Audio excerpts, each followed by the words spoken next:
choreography, the skill. It all looks so easy when a professional glides across the floor. But where does an amateur like me begin? All dances begin with a basic step. For example, the waltz begins with a box, like this. Then once you accomplish the basics, you start adding rotation. And as you progress, you might want to add an underarm turn, or a promenade hesitation. It was Latin rhythm dances that first brought me to a local dance studio, but smooth dances such as the waltz and the foxtrot soon caught my eye. It wasn't long before I became obsessed with one of my favorites, the tango.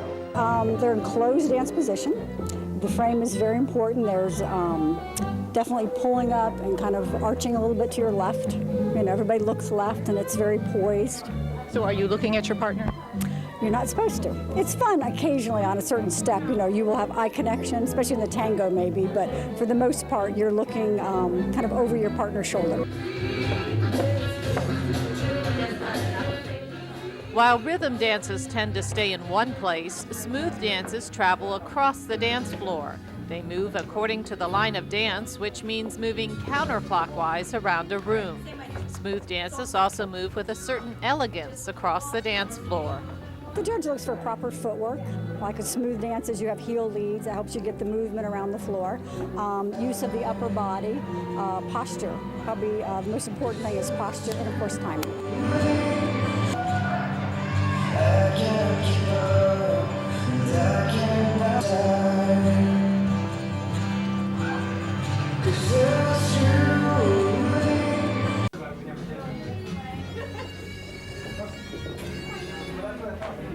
As we've learned, smooth dances use the entire dance floor, while rhythm dances such as the salsa tend to stay in one place. The movements are also different.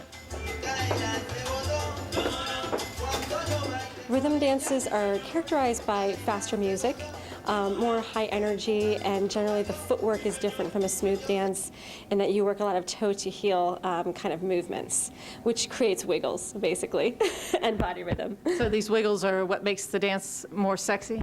Definitely, definitely. Maintaining eye contact is important in all rhythm dances. Not only does it give you a connection with your partner, but it helps keep you from becoming unbalanced in a fast dance such as the merengue, which has a lot of pretzel-like turns.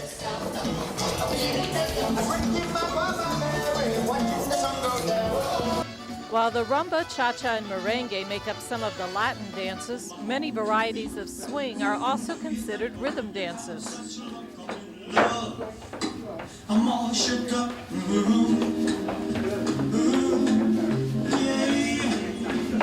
Swing has a little bit more of a happy feel to it. It sort of has what we call like a happy bounce. Swing dances, they're a lot of fun. They're very handy for the average person when they go out dancing. Rock and roll music, fast rock and roll.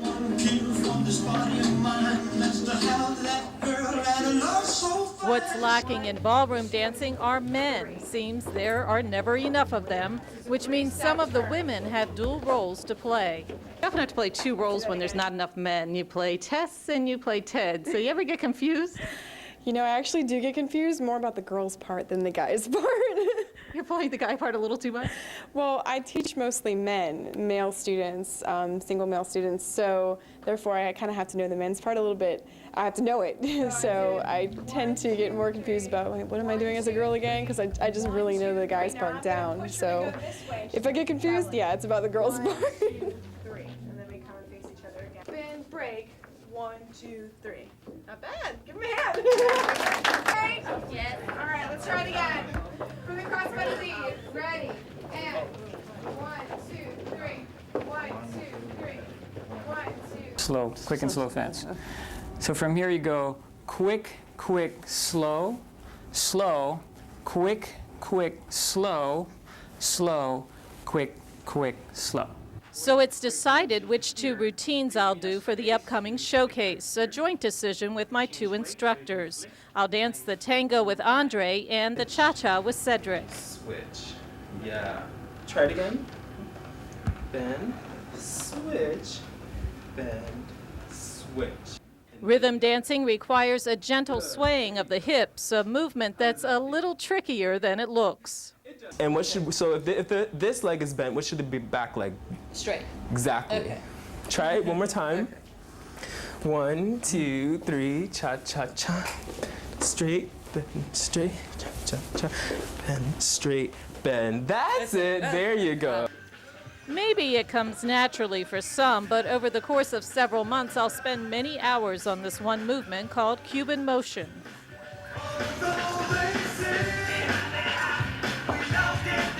I chose a lot of turns and a lot of open positions in our routine because in cha-cha it's a challenge. It's a competition between the man and the woman. So when you're dancing, you want to have different positions where we can both face each other as well as away from each other. We use our clothing a lot in our piece, like with the tie, with the pulling of the tie, where you're commanding my attention, and with the chase where we follow each other, and the dip at the end.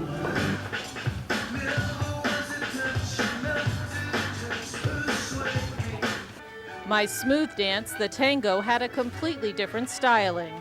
So from here, what you really want to do is you want to try to keep forward this way as opposed to going backwards. So right here. You're reaching. Right there. Just reach some more. There you go. If you have an issue with space, then the tango may not be the dance for you. Much of it is by feel, and it's very up close and personal.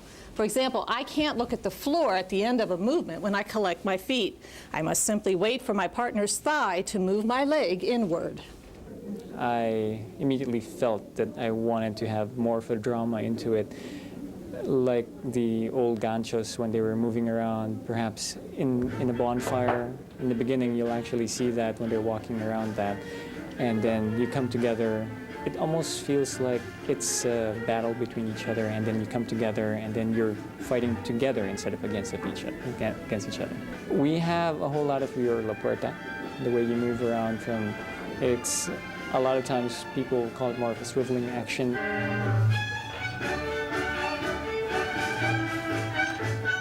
Andre and I decide to use a few movements from the Argentine tango, which has much more complicated footwork.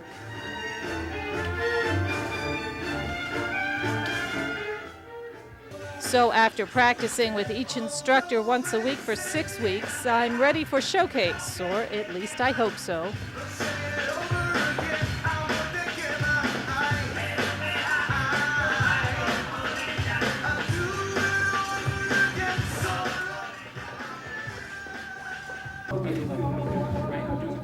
So now it's time to decide what to wear. Everyone needs to start with a quality dance shoe, one that's leather-soled with suede on the bottom. Typically, when you're doing smooth competition or an exhibition, you want to wear a closed toe, what's called a court shoe, with a 2.5-inch heel that's the same, I guess, color as your skin tone. So something close to your skin tone. If you're doing a rhythm dance, you want to wear an open toe, 2.5 to 3-inch heel in a skin tone, but actually slightly darker. Darker tan is preferred. Now comes the fun part for women, picking the gowns. One for rhythm dances, another for smooth. If you're dancing something slow, you might want to wear a flowing skirt or a dress. Gentlemen, you want to kind of look your best in a tie and a vest and a long sleeve shirt. And for a rhythm dance, such as cha-cha or swing, something faster and upbeat, the ladies like to wear shorter outfits. It doesn't have to be terribly short, but something that's going to show the movement of the legs, because that's really what the judges are looking for. But be ready to open up the pocketbook, ladies. Low-end dresses generally run a few $100s. Designer dresses can run in the thousands. So some of these dresses can get quite expensive. Tell us about how elaborate they get. They get very elaborate. It's a combination of the materials and the stoning and the labor, of course. But really, the stones themselves it's the Swarovski stones typically that they use for the higher end dresses, the really nice ones that are more expensive. And those are really what drive up the cost. It isn't just those sparkling stones on the outside that make up the gown. What's under the gown also makes a difference. Well, most of the dresses, if you get a quality dress, will have an underpinning or an under jumpsuit, as you say, or like a leotard attached into the dress, so that should anything fly up as you move, you're covered. You should not wear controlled top panty hose or stockings because sometimes that line will show. The ballroom gown and accessories have all been bought and paid for, and now it's time to do the finishing touches with the makeup and the hair. Since I already have television makeup, it shouldn't be too much of an expense for me. But what to do with short, layered hair? Somehow I have to put it elegantly on top of my head. Wear evening makeup, but almost to a theater quality. So things are more vibrant, they're deeper, they're more dramatic. You can wear false eyelashes and just almost look like you're going to be a Las Vegas showgirl or something really fun and crazy like that. The hair should typically be pulled back and off your face and neck so that when you turn and do movements, you don't see flying hair. So by now you must be wondering, what about men? Well, they get it pretty easy. Men simply have to wear black. So tell me how much you spent on your outfit here. I would say a total about $400. $400? And your hair and makeup? Zero. Zero, okay.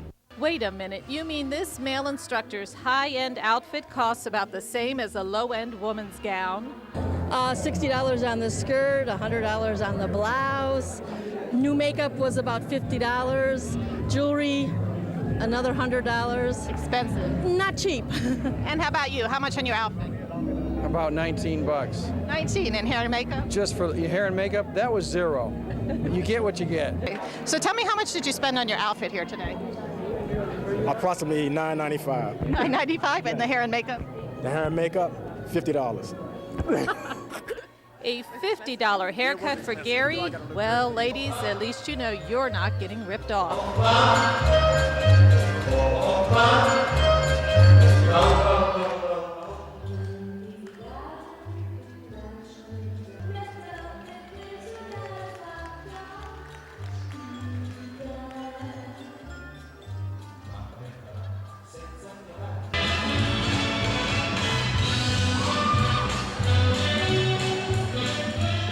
It's showcase time, an event that can last from several hours to several days. My first routine, the tango, is in the large ballroom on the smooth dance floor. I must first wait for my heat or my number to be called.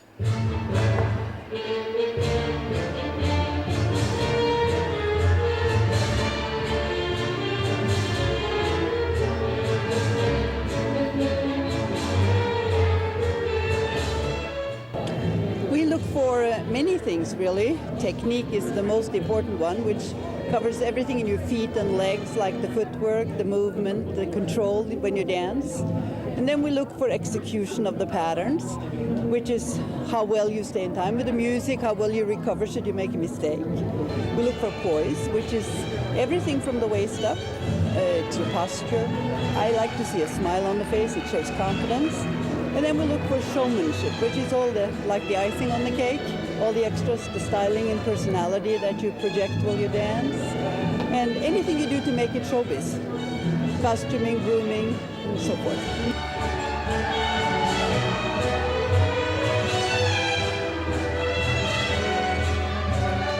Well, I finished the tango, one down and one to go, and I'm not nervous. Okay, so maybe I was a little nervous in this part of my cha-cha routine, a split second too late on this turn, but hey, everyone makes mistakes, right? Mistakes means nothing. It's how you dance after you make the mistake, how well and fast you recover, so to speak. You see people in the Olympics fall down and still win the gold medal. And in ballroom dancing, I guess we all make so many mistakes. It's when you fall apart, when you make a mistake, that it's not so good. So if Olympic athletes can continue their routines despite mistakes, I too can finish mine with grace and a smile. Have fun. This is fun. Smile. Practice a lot before you go out so that you exactly know what you're doing, and just go out there and have fun and show off a little.